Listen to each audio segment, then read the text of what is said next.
broom. He's carrying me like that. He knocks on the door. My mom come out. He's like, yo, your son, he was rollerblading down the hill. He's snitching now. He don't know he's snitching, but he could have just been like, yo, he wrecked in front of my house. That's all he had to say. But he's like, yo, he was rollerblading down the hill.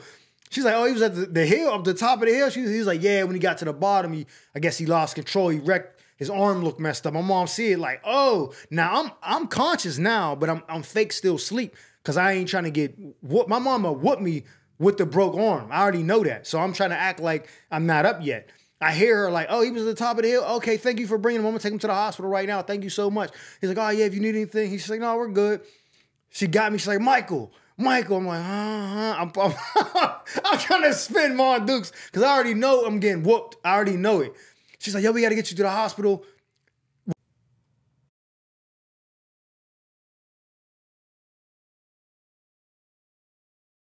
So boom, check it. Now, ain't that how every great story start out? Now, why would mine be any different? These are the Chronicles of Mike Murphy. Welcome back to another episode of the Chronicles of Mike Murphy with your narrator, comedian Mike Murphy. Now, when it comes to the storytelling shit, I'm one of the best to do it, in my humble opinion, if you ask me. Now, I know I've been gone for 2 weeks, but you see I'm working, got the new studio set up, 4-mic system ready for the podcast that's going to be launching real soon. Stay tuned for that. I appreciate all the support on the channel, but before we go on, man, do me a favor. Hit that subscribe button, like, share, comment, tell a friend and tell a friend. Any contribution you make to growing the channel, I greatly appreciate it because without you, there is no me. So thank you for that, the continued support. And we're going to just keep growing from here. So in today's episode, I'm going to take y'all back to the spring of 1994. I bust my chin open, almost get hit by a car, and I still end up getting my ass whooped by my mom for not following her rules. But before I can tell you how that happened, I got to take you back a couple months to show you what led up to those series of unfortunate events. So now, I live in Pittsburgh, so it snows in the wintertime. For Christmas, I get a brand new bike. My dad puts it together, got it outside of the tree, but I can't go ride it when I first get it because it's snowing outside. So this Christmas gift I've been waiting to ride for a couple of months, been sitting on ice, literally, you know what I mean? One day it's April, maybe the beginning of May. The weather's nice. After I begged my mom 100 times to let me go out and ride the bike with my boy Dennis, little Italian dude from half a block down the street, she's like, all right, cool. Now, she didn't care about me riding a bike, but she didn't like that kid. She didn't like his family. They was like trailer park trash that didn't live in a trailer. You know what I'm saying? But that was my guy. I remember one time, this is off the subject, but I remember one time we went to a Catholic school, and after church one Easter, I was like, yo, I want to ride home with Dennis and his mom. My mom was like, nah, get in the whip with us. I'm like, yo, we live right. Like, why can't I ride with them? I guess his mom came to church drunk, and she was like, nah, you not riding in the car with his mom while she's drunk. I thought that was the most ludicrous accusation ever, but his raise was definitely, I found out later, like a super drunk. His brother ended up ODing and dying, man. I don't even know if he's still alive, but anyways, that was my man. She didn't want me hanging with him. I convinced her to let me go ride the bike. She says, cool. Now, my dad put the bike together. I told y'all that, right? So we live on a real busy street, Matilda Street in Garfield, across the street from a cemetery, and that road in front of my house is like the back way through the hood. So you can get the quickest way without going through the stoplights is taking that back road. So that's why the street is so busy. My mom don't want me really riding a bike on that street because of that reason. So she's like, be careful. She's giving me the whole spiel. All right, cool, I got you. So we go out, we riding for a little bit.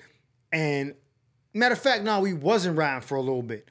We rode down the street, down Dearborn, and came up to this alleyway to come back down to Matilda. I'm like, yo, let's race. He was like, all right, bet. We moving, right? Soon as we get to the end of the alleyway, I try to do a hook slide. And I slam on the back brakes to try to kick the tire out.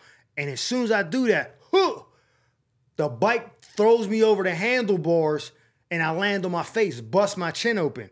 Now, what I found out later is that my dad ain't really that nice with the mechanics of putting a bike together. He didn't put the brakes on the wrong side. So the front brakes is on the right where they would normally be on the left.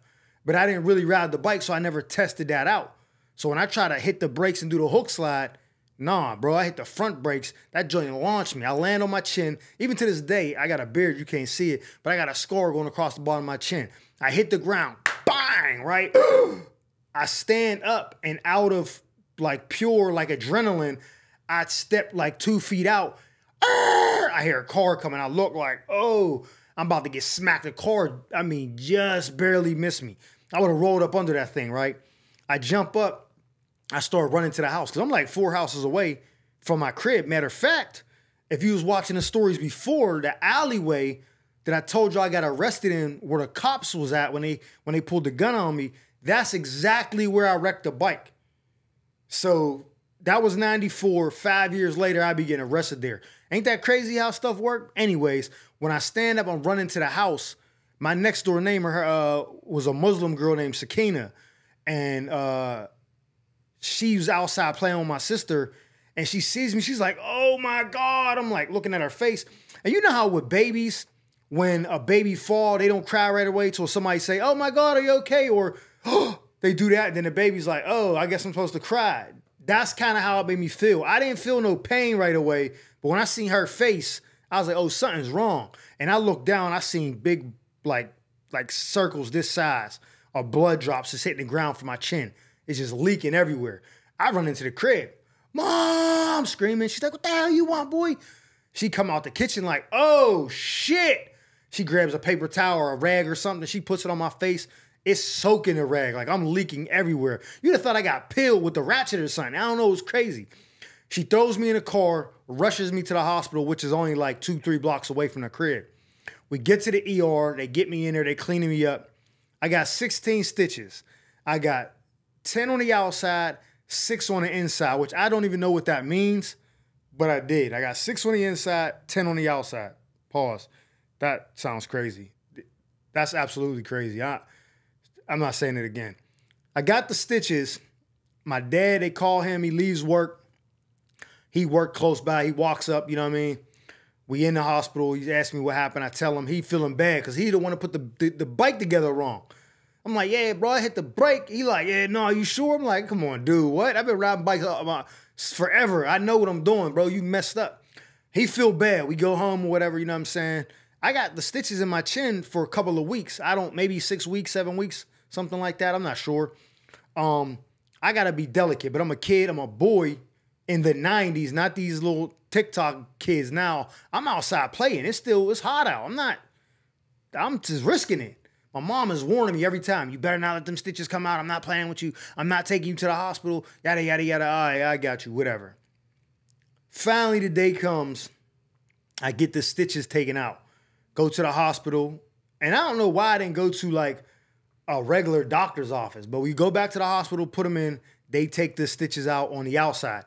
The ones on the inside was going to dissolve on their own, which I wanted to ask the doctor, well, if you put the ones on the inside to dissolve on their own, why couldn't you do that on the outside so I ain't have to come back? Anyways, they take the stitches out. They clean it all up. They look at it. Yeah, it's looking good. You're going to have a little scar there. But yeah, you know, hey, boys are supposed to have scars. Give me that little pep talk. I bet. I leave. We get to the house. I say, yo, Mom, can I go outside? And I want to go rollerblade at Reese Glass's house. Now, my man Reese lived 1 block over and 3 blocks up the hill, which that ain't nothing. That's right up the street. She's like, nah, I don't want you up there on rollerblades. Stay down here. Don't leave past Broad Street or whatever. I'm like, all right, man, cool. I take the rollerblades out. Immediately when she said, don't pass Broad Street, I was thinking, now I'm going to Reese's crib. You're bugging out. Like, I'm taking a risk. You don't have to catch me. I walk up to Reese's crib, and all my boys is up there. We talking, yeah. They like, y'all bet you won't ride all the way down the hill. Now, this hill's steep as hell. Like, this is, if anybody ever been to Pittsburgh or them in areas like that, we have steep hills because it's part like mountains over there. You know what I mean? It ain't flat. I remember my boy from New York, my man KB, I was in the Army with. When he came to Pittsburgh, he was like, yo, bro, why do y'all got so many hills? There's no hills in New York. So to him, this was like, he thought this was like the most craziest thing I ever seen. But this hill is pretty steep. I was a daredevil. I said, I'll definitely ride down the hill. They gassed me. Now, I ain't gonna lie, I'm a little shook because it's rollerblades. I got to come down through 2 intersections. So I'm starting to tell my boys, yo, you stand at that corner. You stand at that corner. Make sure no cars is coming. I ain't trying to get hit by a car. They're like, all right, bet you won't do it. I'm like, all right, boom. I lace them joints up. I'm stretching. I don't know why I'm stretching because what do I need to stretch my upper back for when it's rollerblades, you know what I mean? I get ready, I hear everybody at the bottom of the hill, they're like, yeah, they're chanting me on, I'm hyped, like, yeah, I'm about to show off. Meanwhile, I ain't supposed to be up there. My mom is around the corner watching soap operas or whatever, knowing I ain't supposed to be at the top of the hill. I'm like, I'm going. Boom, I take off, right? I'm going down the hill, I'm picking up speed. Whoop, I go past the first alley, go to Kincaid. And when you get to Kincaid, it kind of goes like this. It flattens out and dips. So I hit that, whoo, and that's when I really start to pick up speed, but kind of like lose my balance a little bit, and I regain it again, and now I'm tucked like one of them, the ski dudes in the Olympics when they be all tucked in. I'm like that, coming down the hill. I cross over Broad. That's the last, now it's just, it flattens out, you know what I mean? I cross over Broad, but as soon as I hit Broad, it's like a little lip or like a pothole or something missing in the ground, and the front of the rollerblade hits it, and it throws me. And when I land on my wrist like this, crack, snap my whole shit. Just, my joint is like, it's just dangling. I can't do nothing with it. It's like this. But when I see it, I pass out. I'm on the ground. And I ain't gonna lie, low-key, I was embarrassed because I got fucked up. So I was low-key embarrassed. And when I see my wrist just on that, I was like, oh yeah, bro, I'm out, passed out. I wake up to the mailman, I passed out in front of his house, but he was our mailman too.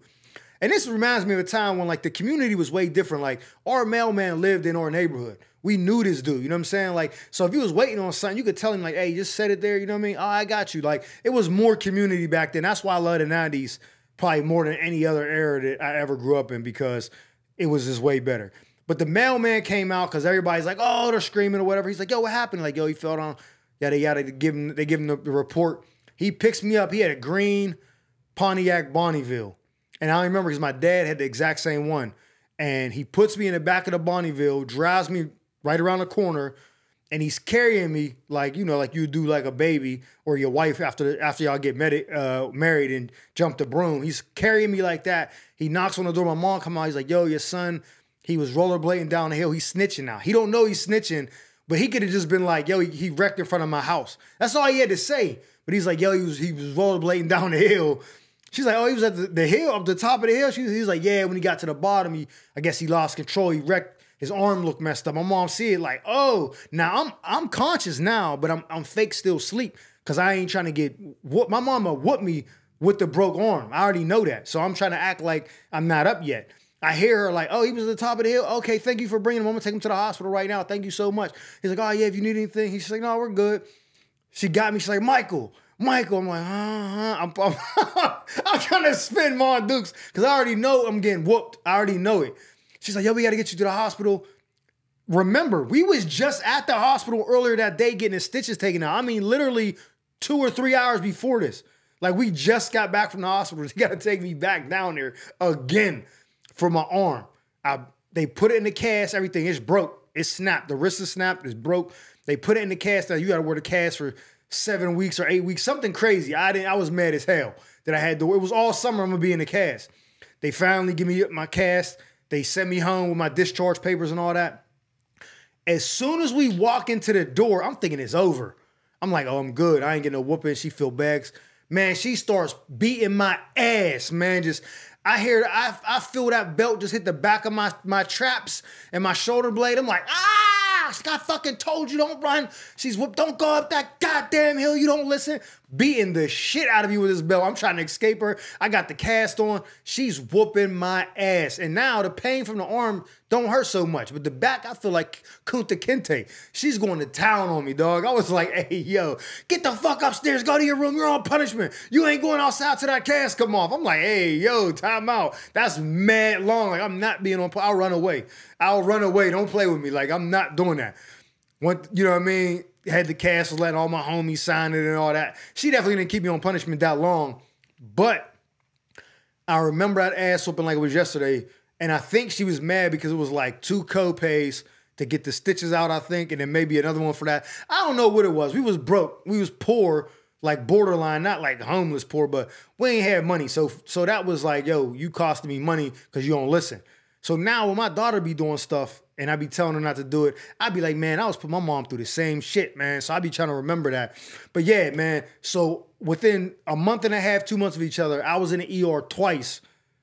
Bust my shit, pause. Yo, that was crazy. Bust my chin open and then snap my wrist and was out for the whole summer.